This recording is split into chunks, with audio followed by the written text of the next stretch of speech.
Welcome, ladies and gentlemen, to another Glacial Geek Deep Thoughts Thin Coats with me, Phil, the Glacial Geek. So today I will be working on continuing to paint up my Neophyte hybrids and trying to get these guys done, my first 10-man, or actually way more than that man teams here. Painting them up to try to get them ready to go so I can do some more things with my Gene Stealer cult. That's the plan. So that's what I will be continuing doing here. I'm actually putting down a layer of black on all of the guns so that I can go over with some silver and make them a very simple, basic gun, which is kind of what I imagine the cult having and using. So that's kind of what I want to do. They worked really well when I did my the Acolyte hybrids, so I think I'm going to do the same thing with the Neophyte hybrids and just see how that goes. So that's what I'm working on today. And today, for the discussion, we will be talking about something that is on the minds of every 40K player now, and that will continue to be on the minds of every 40K player until it finally comes out in a couple months, and that is 8th edition. So, the big question, will 8th edition destroy Warhammer 40,000? No. I don't think it will. I don't see it happening. From what I've heard, and just hearing the way that the Warhammer team's going about doing business nowadays, I just don't see it happening. There's a couple different reasons. People talk about Warhammer 40,000 being ruined every time there's a change in edition. I remember when 6th edition was changed to 7th edition, which had some it seemed there were some minor changes, but they added they had the changes with the psychic phase, and people thought that this was the end of 40K as they knew it. May as well just hang up the models. There's no point in playing anymore. Everything's ruined. It hasn't been good since 2nd edition anyway. So these are what I hear, and you're hearing some of the same things coming out now. Oh, they're just going to make it Age of Sigmar 40K edition. They're just going to make it for kids. They don't care about the gamers anymore. This is going to be garbage. And so far, what they've released and what they've said indicate the exact opposite of that. Every single forum out there has been talking about how bloated the rule set for 7th edition has become.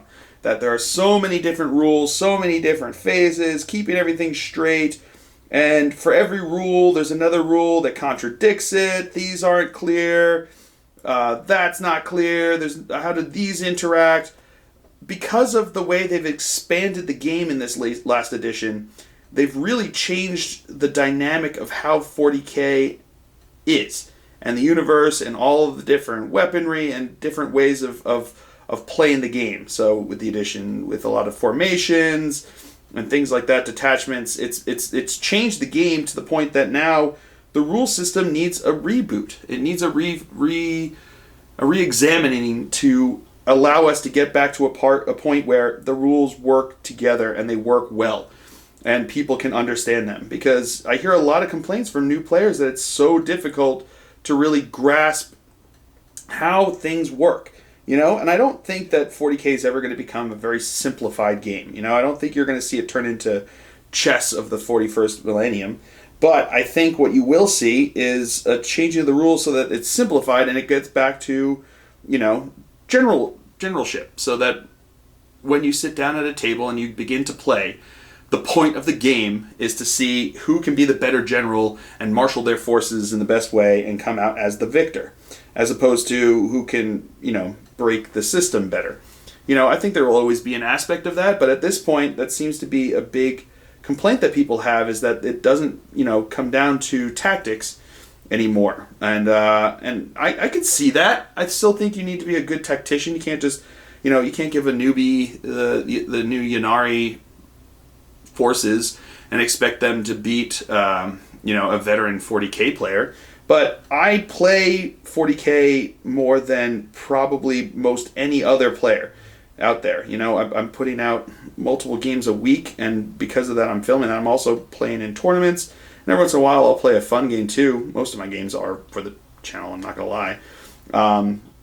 But I'm playing a lot of 40K, and even I have trouble keeping some of the rules straight from time to time just because there's so many and so many exceptions to them that go back and forth that it becomes difficult to keep it all straight without having to keep checking every 3 seconds into the rule books to find out what's going on with them.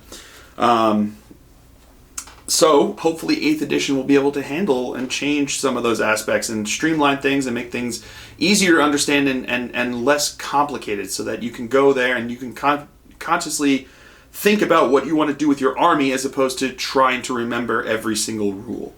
And I think that seems to be what they're looking to do with things, with the system. And you look at the changes that they've recommended so far, and we'll go through them in a bit. They seem to be changes with that in mind, keeping things a little more simplified for players, making things a bit easier to understand, and also making things, fun and interesting again.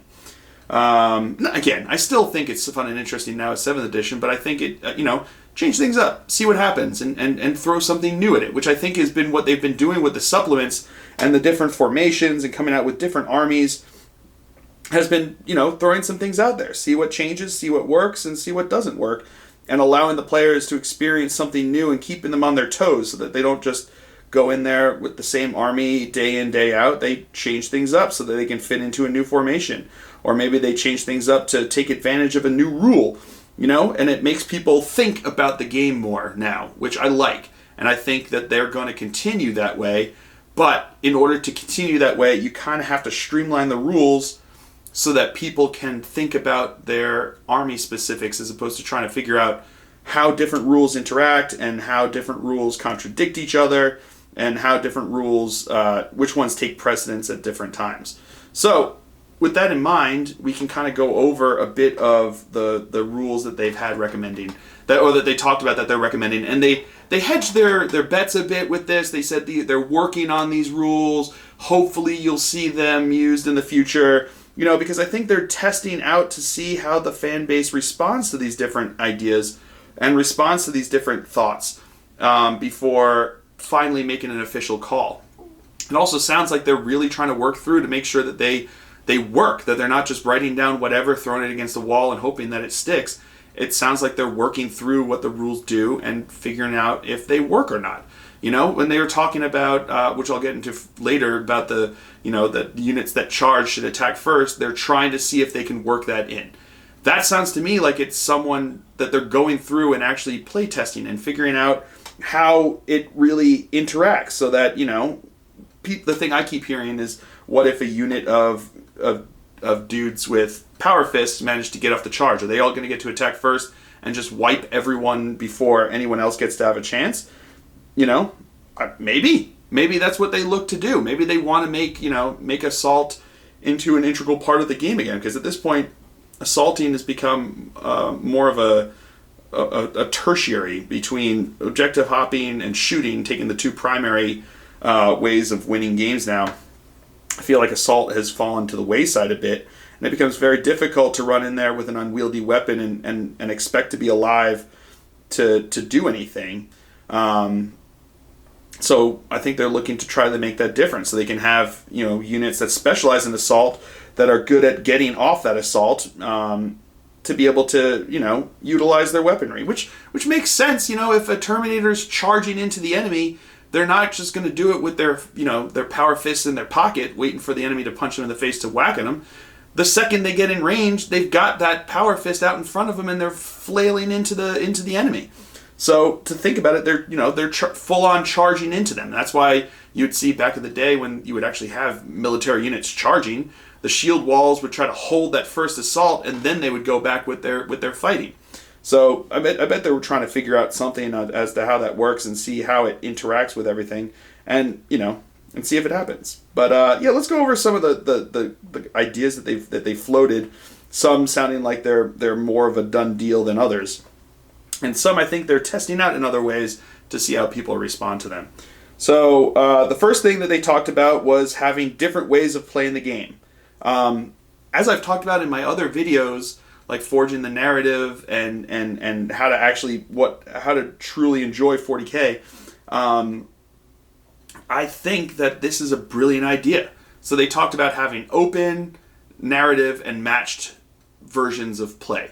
which open sounds to me like what they had originally with Age of Sigmar, which was bring your toys, your friend brings his toys, you just go at it and have fun, which is fine. If that's what you want to do and you've got these new units that you want to play with, just go in there and just play with them. So it's, if you just want to throw, your brand new Terminators against your friend's brand new Hellbrutes, go ahead, have fun, do it.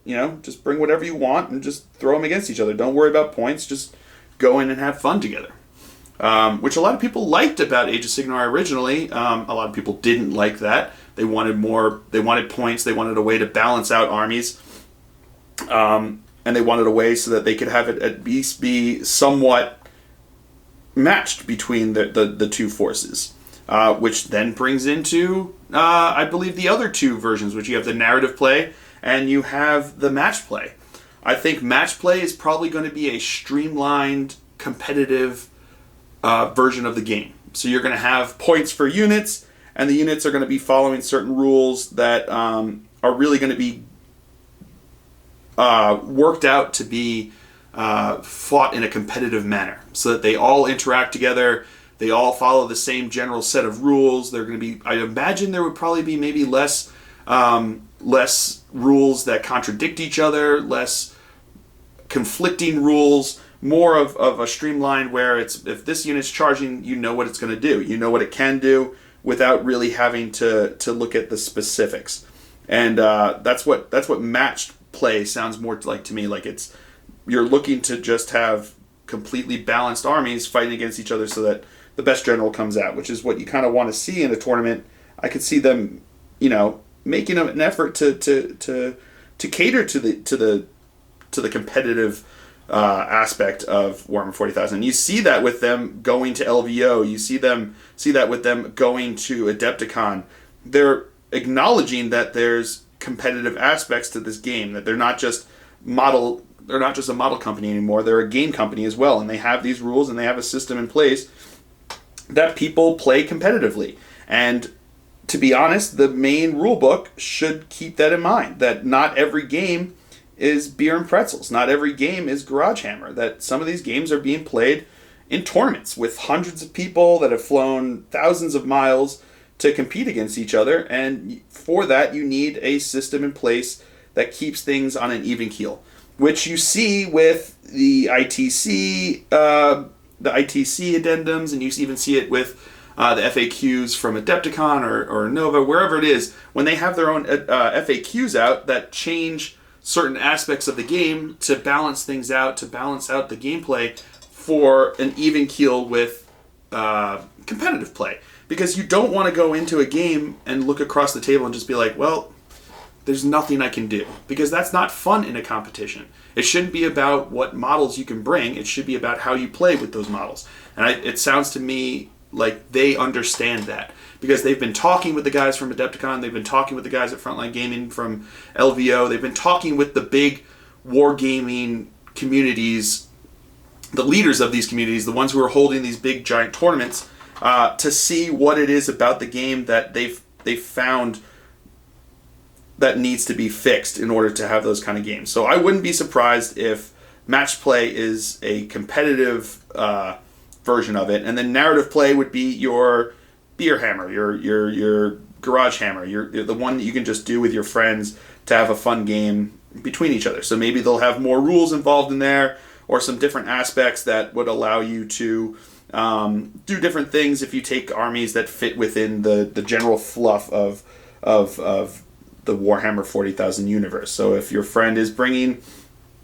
say for Dark Angels, and you wanted to bring a Raven Wing force that's supporting a Deathwing force that's super fluffy according to the books, and as of right now it becomes very hard for them to interact really on a competitive basis. But maybe in a narrative game it would be fun to play it because your friend maybe has Chaos Space Marines and you want to have them battling each other out and just see how it goes. The two of you may have rules that interact then. So maybe if you bring in a Death Watch unit that's being supported by the Raven Wing, you have the rules like they have now, where they get to no scattered deep strike if they're within 6 inches, those kind of things. And I imagine maybe some of those are going to be more into the narrative play, which is basically playing how things work out, in real life, the way things work out in the fluff.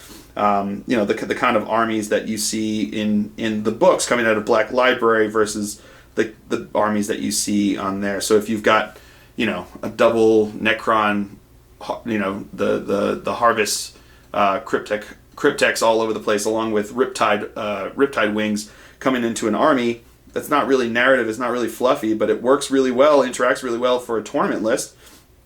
So that works for the tournament. Maybe for the match play it might work there, but it's not going to work narratively. And I think what they're trying to do is have a system in place there that allows you to have those narrative plays, so you get an advantage for bringing units and armies that work well with each other within the fluff. And I think that's what narrative is going to be. So it allows you to play all different range, from the try-hard tournament listing to I'm going to bring whatever toys that I have so far, and you bring whatever toys you have so far, and we're just going to play and have fun. So I think that's brilliant. I think that's the way it should be. You shouldn't have to go out there and have like 13 different FAQs trying to fix a system so that it becomes a bit more balanced. And at the same time, I don't want to see Games Workshop stopping to make some of these interesting rules, to make things that are, very fluffy and along with the concepts of the 41st millennium in their writings, because I want to be able to run they talk about like the movie Marines. I think that would be fun if they had a way to do that, so that you can have like your tactical squad going up against a horde of aliens that are coming after them.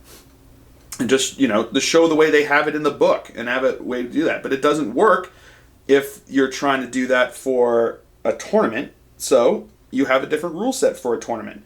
And it would be better if, instead of trying to figure out, are you ITC FAQ? Are you doing the Adepticon FAQ? Which rules are you changing? If you just had GW coming out here and making a streamlined set of rules that work for competitive play, having more, more narrative and fun rules for narrative play, and then having wide open rules for open play, it allows people to engage in the hobby in the way that they want without having to really go out and change things up. They can go out, pick up the main rule book, and play however they want within those rules and within the realm that fits for what they want to get the enjoyment out of, which is beautiful. And I think that's awesome. And I think it's awesome that GW is recognizing that there's all these different levels, because for a long time they just didn't really recognize the competitive scene, because to them it wasn't a competitive game. They were just making stories and they were making models, and then the rules were like a secondary thing to them that they didn't really.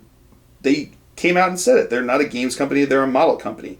Well, guess what? You're both. And because of that, I think they've realized they're both, and now they're catering to the different sets of fans, the different sets of customers that they've managed to get. So they're catering to the competitive scene, they're catering to the beer hammer scene in ways, because, if you're just having fun with your friends, you want to tell a story, you don't necessarily want to have just straight up bland rules. Maybe you want some interesting things, see how things interact in fun and new ways.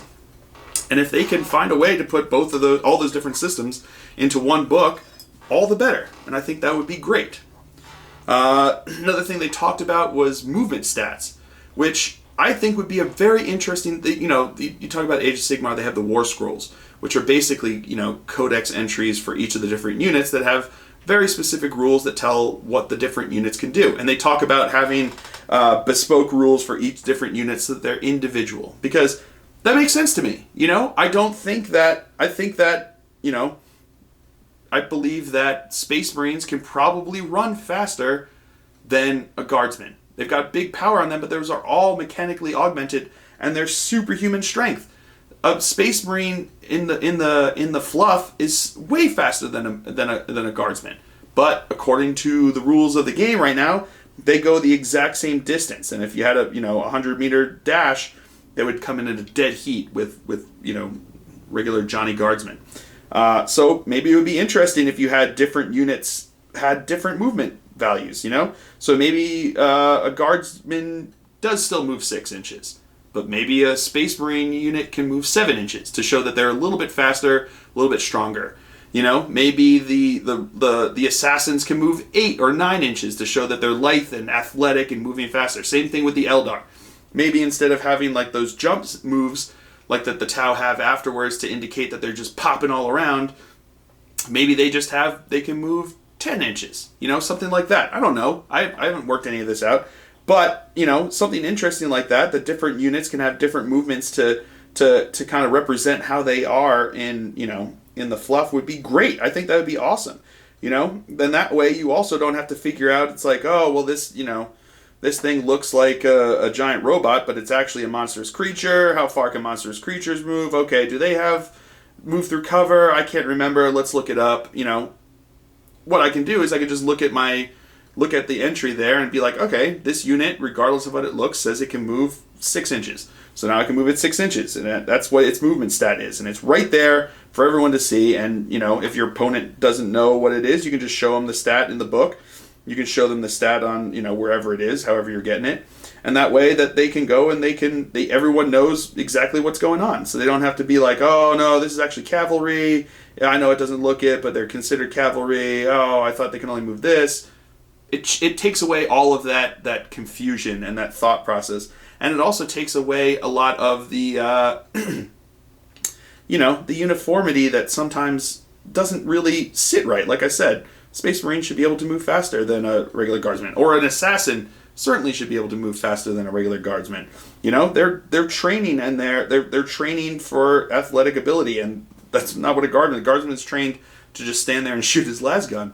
So, but if everyone moves the same distance because they're all infantry units, it becomes a little less cinematic, a little less genuine to the source material that they've kind of developed, and it makes it come more alive. If the Space Marines suddenly start charging out from behind the guardsmen because they leaving them behind as they go charging into battle, or suddenly an assassin comes flying out from behind behind your own lines out in front to go blast into the enemy. I think that's cool. I think that's really interesting. I think it'll be interesting to see how it goes. Along those same lines, I think they're also issuing those forth when they're coming out with Shadow Wars, which is I think is going on to pre-order this weekend. So that should be interesting to see how that works, because it was like the Necromunda rules where they had where they had a movement stat. So it'll be interesting to see how they do that with these units. I think that would be kind of a soft soft entry into that whole process and that whole use of movement phase movement stat and see how that goes. So again, I don't think it's breaking the game. I think it's interesting. I'd like to see how it actually how it works on the table before I make a judgment call of whether I like it or not. What else did they talk about? Morale. Morale is a big one that they talked about. It's not all or nothing anymore. They're not going to be breaking and running away. What they're going to be doing is they're going to have, like they have in Age of Sigmar, which is on an individual basis. So if you're in a battle and say you lose 5 units in the battle, you would take that 5, you would add that to, you would roll a d6, and you would add that, you would minus your leadership from that, and you would suffer that many more wounds, or more casualties. The way they said it was casualties, and that makes sense to me, because in battle, a Space Marine unit, with the "and they shall know no fear," probably isn't going to run away from in the middle of combat. They're not just going to flee away. But in the middle of combat, if suddenly the 2 guys next to you get sliced down in battle, it might distract you for a bit, and that distraction is enough to open up your the seam underneath your armpit to a talon from a gene stealer to go in there and kill you. So I could see that slight moment of confusion that could come after you lose a whole bunch of your comrades in battle might hold you open and vulnerable to an attack, and this kind of represents that on the battlefield. As opposed to giving another attack phase, all you do is you take some casualties because in that moment of confusion you kind of lost focus on the situation and you die. And I could see that happening. That makes more sense to me than giant hulking space soldiers who are trained to not fear anything suddenly running away from battle. And it kind of goes again with it works also with the guardsmen, that you have some you have a whole lot of them there. So odds are you're probably going to be able to take more casualties. And if you had, a dozen casualties from your unit, you're not going to be thinking about necessarily where every single sword from the enemy is. You're going to be wondering about Steve next to you that just fell down dead. That's the reality of the situation, and that rule seems to play with that very much so. So that's more of a narrative nod than necessarily breaking away, because it's never fun when you lose your force. And it also would probably take away some things like, and they shall know no fear, where the Space Marines, don't get sweeping advanced, So as opposed to losing the whole army, the whole unit, you just lose a few in the confusion, and then you're back to battle, because everyone's a trained soldier in this. They're all supposed to be trained soldiers. So they should have some kind of training to stay there in battle and keep fighting until, they're told not to, or until they've destroyed the enemy. So this kind of represents that, and the ones who die are the ones who lost sight and lost concentration for a moment. And let's see, what else did they talk about? They also talked about the movement, shooting. Oh, the shooting with the armor save modifiers. I like this. I like that idea that they do it in Age of Sigmar too. I don't know if they're going to do it with the strength modifiers, like knocking away at armor value, which I don't know. That might be interesting to see how they do that. And again, I'm interested to see what happens. I could see it being very, very. I could see it being good, and I could see it being bad. I think, in this case, high or low AP1 or AP2 weapons nowadays, I could see them just taking away from an opponent's armor save, but not completely going away. You know what I mean? Which I think sounds interesting. I think it sounds good, so that, so it's not an all or nothing kind of thing. Because an AP, if you've got an AP3 weapon, it's supposed to be able to penetrate a lot of armor. But if someone's got AP2 armor, it doesn't matter. If you could have been hitting them with a stick, and it has the same effect. It has, if you hit someone with a power sword, strength user, AP3. If they've got 2+ armor, it does the same thing to them as if you punched them in the face, which is not the way it should be. They should have a power sword should have an easier way, a better chance of getting through the armor of someone, regardless of whether it's artificer armor or power armor. And power armor should still be able to protect you even if you're getting hit with a sword. There's still the bulk of that armor that could take the deflection, which is why Terminators have a 5+ invul save to represent the bulk of the armor. But a power armor suit is still pretty it's still powerful. It's still big. It's still bulky. It should still protect you even if you're getting hit by a gun. You know what I mean? And if someone takes a shot and hits you with a multi-melta, yeah, if you take it straight on the chest, odds are you're just going to be dead. But, there's always the chance that something happened, Like, what about this, they always talk, the old trope that they have where, the person had, like, their flask in their pocket and it stopped the bullet from going through the chest. Something like that would be interesting if you could see a way of including that in the game. So that, if someone with an artificer armor is getting shot at with, with a las gun, yeah, there's always the possibility that it can go and find a seam. And the reality is a las gun's probably not going to take away much from their armor save. And maybe they'll do something where they'll suddenly have 1+ armor save, so that, that fist isn't going to get through, an artificer Terminator armor. If a guardsman goes up and just starts beating on a Terminator, they could be there till the end of days.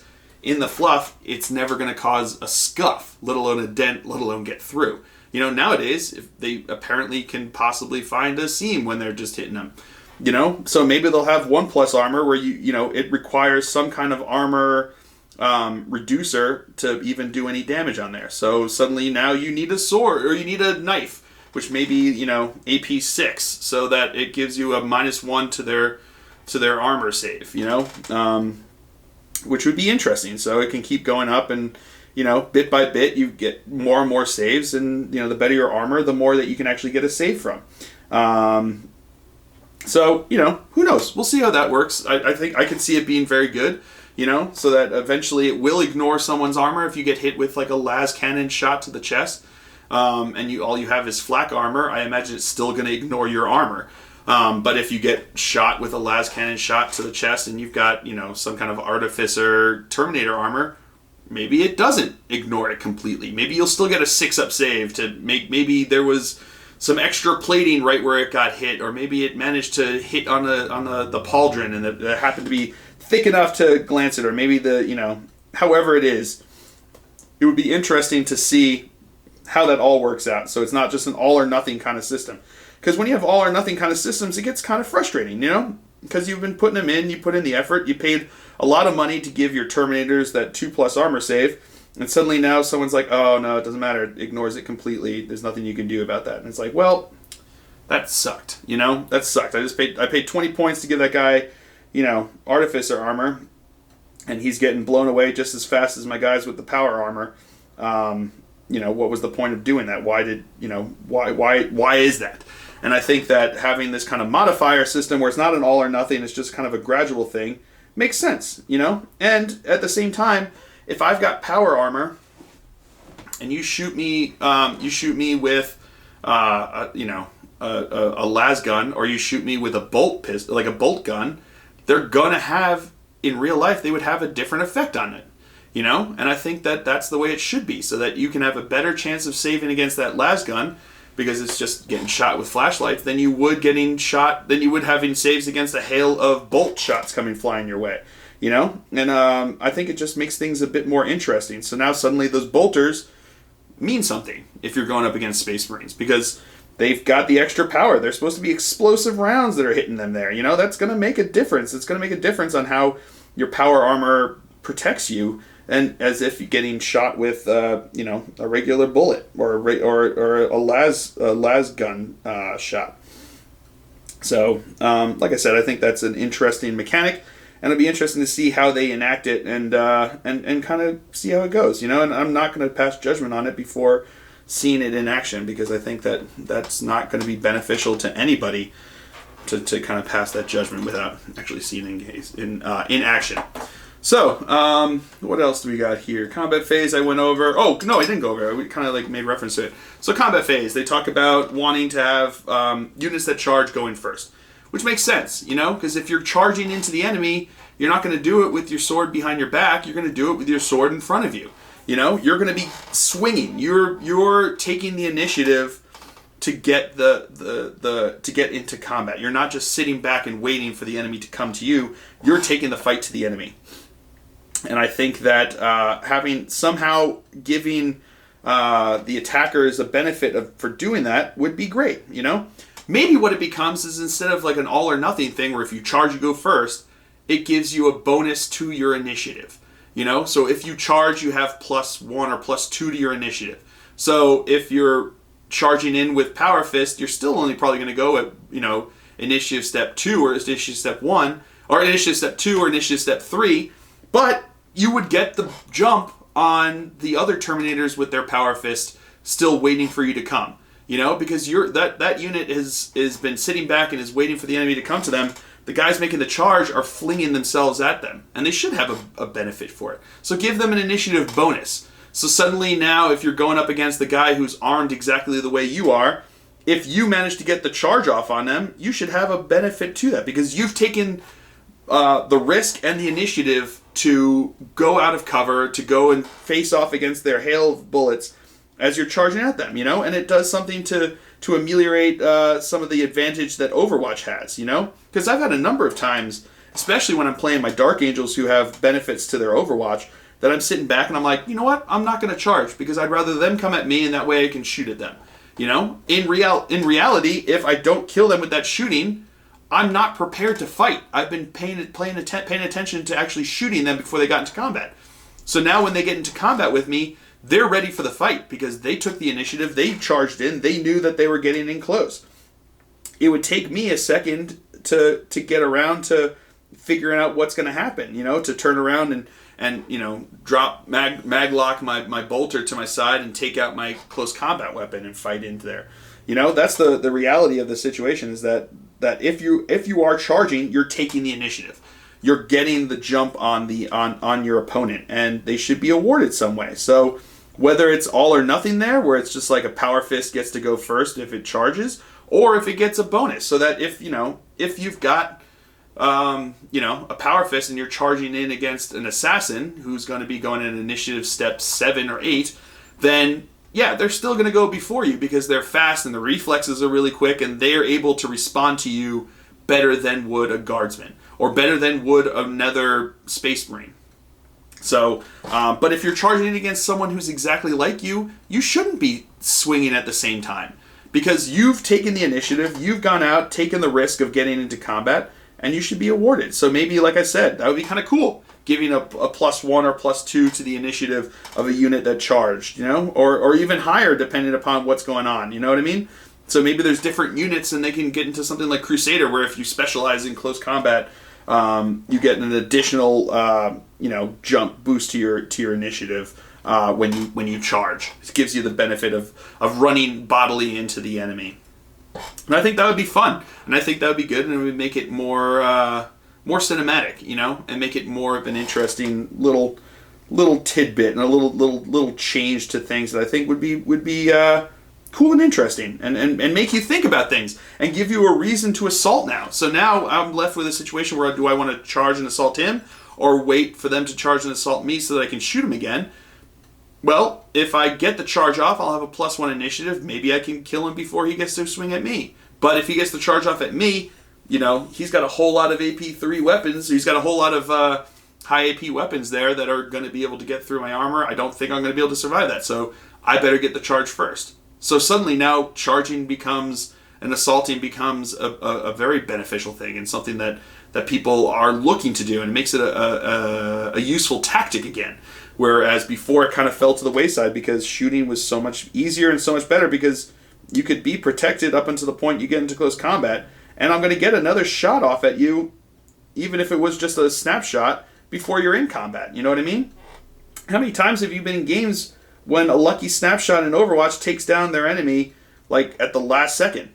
I've had Overwatch. I've had a Bolter Marine take down a Dread Knight as he charged into him in combat. There was like one Bolter Marine left, and this guy came running in at him, and he got off lucky 6 on the Overwatch, got off another lucky 6 for the wound, and he rolled a 1 on his armor save and died. And that's the way it is. That's what Overwatch does. But him charging into me took risk, and it took danger, and he should be awarded for taking that risk. There should be a benefit to taking that risk and not just sitting back. Otherwise, you're going to end up with this gun line on gun line, which is something, but it's not a whole lot of fun. It's way more fun when your armies are getting into the thick of things and charging into each other and getting into face-to-face combat.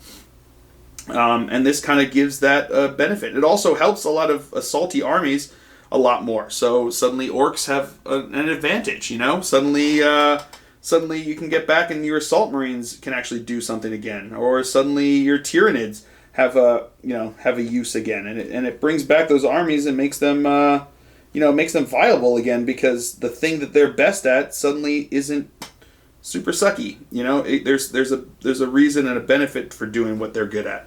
And I don't see any problem with that. I think that's nothing but good. I think that would be really beneficial to the game. I think it would open up a lot more tactics, and I think it would make things just way more interesting. So really, when you look at the new things that they've suggested, yeah, there are changes. Yeah, there's some major changes to the way things have been done in 7th edition with the movement phase, with the movement changes, with the changes to assault, those kind of things, and shooting. Yeah, there's significant changes, and a lot of them have precedent in other GW games and in other GW systems and other GW editions. And you can kind of look at them and you can see how, if you're looking to make a game system that's a little bit more streamlined, a little bit more coherent, and a little bit more, if you're just trying to change things up a bit, they make sense. And they sound like they would be fun. And I think it would be interesting to see how they play out on the table before making a dire claim that 40K is dead and over with, and we may as well just burn our models and melt them down, And I don't know what frustrates me more, seeing the posts online that say 40K's over, I'm never playing again now because of these new rules coming out with a good, have fun with your age of Primarch Signum, and it's like, all right, well, that's annoying, and I think you're kind of, saying the sky's falling without any proof. And then you have the other posts that go up there. It's like, I'll give you 3 cents for your models then. It's like, oh, well, here's, I feed off of your tiers. It's like, all right, come on. I'm tired of hearing that, It's like, why can't we just all kind of get together, have fun, and enjoy this hobby that we do? We're all a bunch of weirdos playing with our little plastic spacemen. That should be a unifying factor. It shouldn't be a detriment to how we are as a community. So seeing these kind of things and seeing how people react, it's frustrating. And I think that we need to give 8th edition a chance before we make a judgment call on how it's going to be. Because everything they've released so far doesn't indicate to me that it's ruined. It indicates to me that things are changing, and it indicates to me that, that 8th edition is not just going to be 7th edition light. I think it's going to be a different beast that we're going to have to get our hands upon. But, if we can manage to figure out how the psychic phase worked, if we can manage to figure out how D weapons work and grav weapons work, we can figure out how a movement stat works. We can figure out how charging gives you a benefit. I think we can figure out how the AP value on a gun changes things. I think it'll be fun. I think it'll be interesting, and I'm actually excited to see what happens with 8th edition. I'm ready for a change. I feel like I'm getting into a bit of a tactical rut, and I'm trying to figure out ways to change things up. And I get to do that a bit with my, the way when I play my games on my channel, because I don't really care if I win or lose. I just want to have fun and play with the models that I have that are fun and cool looking. And the same thing happens with my opponents. But, I think that the tournament scene could use a shakeup, could use a change, could use a chance of turning over and starting fresh. And I think 8th edition is going to be the perfect opportunity to allow us to do that, so that people can start tinkering again and playing again and having fun again and looking for those different things instead of just taking the same net list over and over again. It gives us an opportunity to once again go back to the drawing board and figure things out again. So let me know what you guys think down there. Are you afraid that the 40K sky is falling with 8th edition? Are you ready to welcome our new 8th edition overlords to take over? Are you unsure as to what to expect? Maybe you have some wishes on how you want things to change even more drastically, or what do you hope doesn't change at all because you really like the way that operates here in 7th edition. Let me know about that down in the comments below. Let me know if you agree with me. Let me know if you disagree with me. And, and just let me know what you think about these changes that are going to be coming and what you're excited about and what you're not excited about. So, share, like, and subscribe to the video so that more people can get involved in the conversation and that we can expand this community that we've been developing here. We have a great community, and I'm really thankful to all of you that take the time to listen to what I have to say, that take the time to watch the battle reports, that take the time to comment on what rules I get wrong and what rules I get right. I like it, and I think we've got a very positive community. The number of trolls that I have on my channels and in my feeds is negligible compared to most of the other YouTube comment sections that I see and most of the other 40K forums that I see. The trolls seem to stay away, or maybe I just managed to lull the trolls into being happy people when they're here. So I love you guys, and I think you guys are the best audience that I could ever hope for, and I hope to keep expanding. So share, like, and subscribe to keep it going and keep it growing and keep expanding so that I can keep putting out this great content for you guys, or I hope it's great content. I hope you guys like it. So again, comment down below, keep the conversation going, and let's see what we can do to usher in the 8th edition, whether we like it or not. So until next time, everybody, I have been Phil the Glacial Geek as always. Have fun.